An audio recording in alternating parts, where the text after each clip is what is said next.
आरोही का क्लीवेज कुछ 4 इंच तक दिख रहा था और उसकी ड्रेस थाइस तक भी मुश्किल से आ रही थी।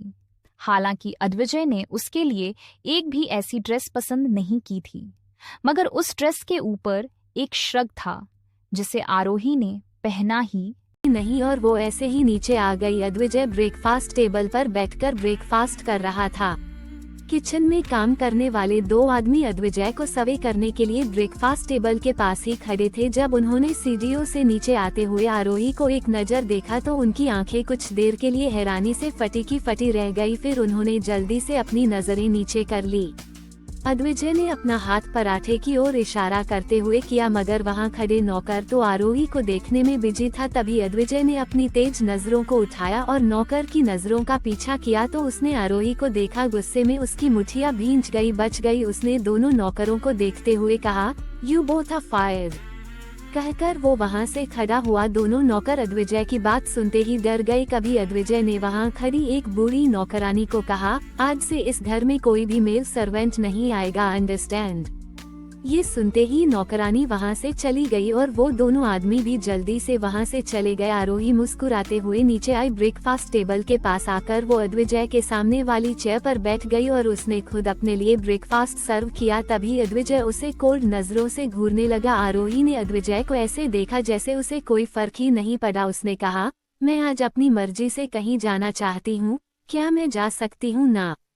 इस पर अद्विजय ने कहा, कहाँ जाना है तुम्हें? ये सुनते ही आरोही बोली, मुझे ससुराल जाना है, मुझे तुम्हारी फैमिली से मिलना है। इस पर अद्विजय ने कहा, मेरी कोई फैमिली नहीं है, लेकिन आज से तुम मेरी फैमिली हो।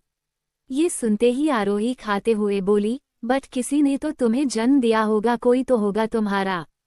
उद्धरण चिन्ह। आरोही ने कंफ्यूज होकर सवाल किया, पता नहीं। अद्विजय बोला, क्या पता नहीं है? क्या तुम अपने माँ बाप के बारे में नहीं जानते? तुम किसी की नाजायज औलाद हो। आरोही ने एक और सवाल किया। इस पर अद्विजय बोला, I don't have a family, I had only you, and if you want to meet my family you can meet my childrens. ये कहकर अद्विजय ने वहां साइड में खड़ी उस बूढ़ी औरत को देखा जिसका नाम राधिका था। अद्विजय ने उनसे कहा, आंटी क्या आप मेरी वाइफ को बच्चों से मिलाने ले जाओगे? ये सुनते ही राधिका जी ने हाँ में सर हिलाया। अद्विजय ब्रेकफास्ट करने के बाद उठा। उसने नैपकिन से अपने होठों को साफ किया। आरोही ने मन में सोचा, क्या इस आदमी की आंखें दर्द नहीं करती हैं? कब से ये मास्क लगाए हुए हैं? कुछ देर में जब अद्विजय वहां से चला गया तो आरोही उठकर उस बूढ़ी औरत के पास आई और बोली, क्या आपने उनका असली चेहरा कभी देखा है? ये सुनते ही बूढ़ी औरत ने ना में सर हिला दिया। औरत बोली, मैडम आप कहीं भी ढूंढोगे तो भी आपको सर का बिना मास्क वाला चेहरा देखने को नहीं मिलेगा। वो बूढ़ी औरत तैयार होकर आई और वो आरोही के साथ बैठ गई। ड्राइवर एक बहुत ही बूढ़ा आदमी था। उसने बिना आरोही के कपड़ों को देखे कार को ड्राइव किया। कुछ देर में कार एक वाइट कलर के इटालियन डिजाइन में बने हुए घर के बाहर आकर रुकी। बूढ़ी औरत के साथ आरोही उस घर के अंदर गई। घर में आरोही ने बड़े से लिविंग एरिया में, जहां पर काफी खूबसूरत मार्बल लगा हुआ था, कुछ बच्चों को देखा। 3 बच्चे एक दूसरे से झगड़ रहे थे। वहीं उन 3 बच्चों के साइड में रैना बैठी रो रही थी। उसकी मोटी मोटी आंखों में छोटे छोटे आंसू थे। उसने जैसे ही सामने खड़ी आरोही को देखा वो सरक सरक कर आरोही की तरफ जाने लगी। आरोही आगे बढ़ी और उसने रैना को गोद ले लिया। तभी रैना ने अपने स्ट्रांग हाथों से आरोही के सीने पर मारना शुरू कर दिया और उसके गाउन के डीप गले को खींचते हुए अपने दांत आरोही के सीने पर गड़ा दिए।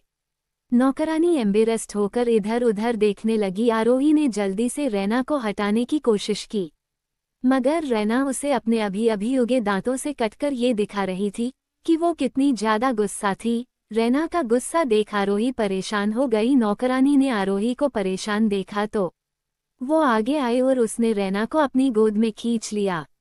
रैना नौकरानी पर मुंह के बरसते हुए आरोही की तरफ देखने लगी। आरोही ने एक गहरी सांस भरते हुए कहा, ठीक है मैं कुछ करती हूँ।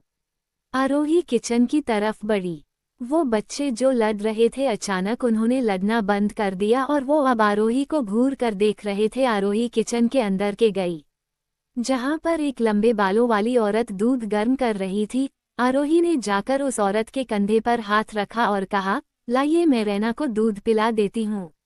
जैसे ही वो औरत पलटी आरोही थोड़ी हैरान रह गई क्योंकि सामने खड़े उस इंसान के चेहरे पर दाढ़ी थी। आरोही एम्बेरस्ड फील करते हुए बोली, सॉरी, मुझे लगा कि आप एक औरत है। ये सुनते ही वो आदमी मुस्कुराया और हंसते हुए बोला, मेरी चोटी देखकर आपको लग रहा है कि मैं एक औरत हूँ। आरोही बोली, सॉरी। तभी उस आदमी ने मुस्कुराते हुए दूध की बोतल आरोही की तरफ बढ़ा दी। आरोही ने बोतल ली और वो बाहर आ गई। उसने रैना के हाथ में दूध की बोतल थी तो रैना ने बोतल को नीचे फेंक दिया। रैना के इतने नखरे देखकर आरोही ने उसे घूर कर देखा और दूध की बोतल को उठाकर उसने रैना को गोद में लिया और सोफे पर जाकर बैठ गई। उसने फिर रैना को दूध दिया। रैना आरोही के गोद में लेटे हुए दूध की बोतल को न देखकर आरोही की तरफ देख रही थी। आरोही ने मन में कहा, ओ गॉड, आज मैंने ये कपड़े सिर्फ इसलिए पहने थे ताकि मैं अपने पति को टीज कर पाऊं, लेकिन ये छोटी बच्ची न जाने अब क्या समझने लगी है। नौकरानी आरोही के पास आई और वो थोड़ा बुरा महसूस करते हुए बोली, इन बच्चों की माँ नहीं है, शायद रैना बिटिया अपनी माँ का दूध पीना चाहती है, लाइए मुझे दीजिए, मैं इसे सुला देती हूँ। तभी किचन में खड़ा वो आदमी जो कब से आरोही को देख रहा था वो आगे आया और उसने रैना को अपनी गोद में लिया तो रैना अचानक से उस आदमी को देखकर खिलखिलाने लगी। उस आदमी ने रैना के छोटे छोटे बालों में हाथ फिराते हुए उसे सुला दिया। उसने रैना को देखते हुए कहा, ये सबसे ज्यादा मुझसे अटैच है। कुछ दिन पहले इसे निमोनिया हुआ था, अभी ठीक हुई है। सबसे ज्यादा प्यार करता हूँ मैं इसको और सबसे ज्यादा शैतान भी यही है। आप कौन हैं? आरोही बोली। ये सुनते ही सामने खड़ा आदमी बोला, मैं अद्विजय का पिता हूँ।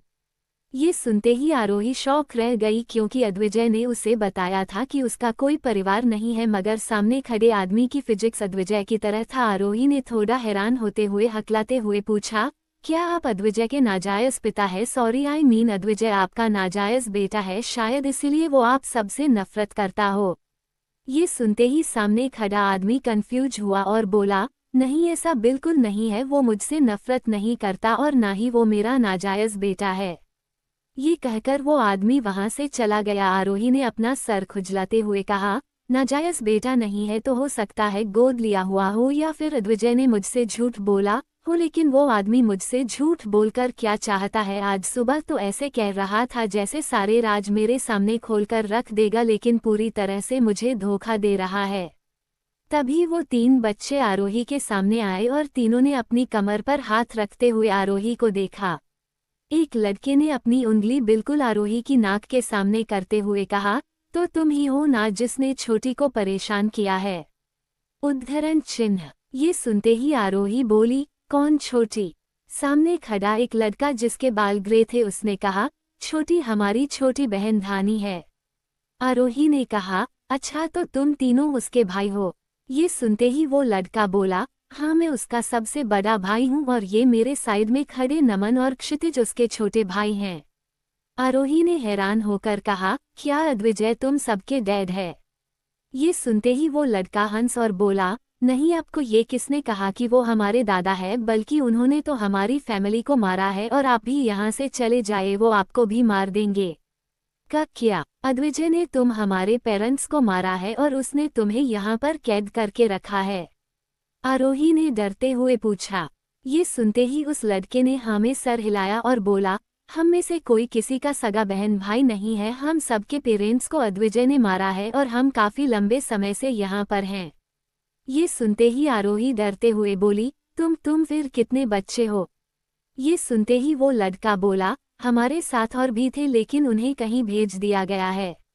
आरोही अपने दांतों के नीचे उंगली दबाते हुए बोली, तो तुम लोगों को डर नहीं लगता और कहीं तुम लोगों को टॉर्चर तो नहीं किया जाता?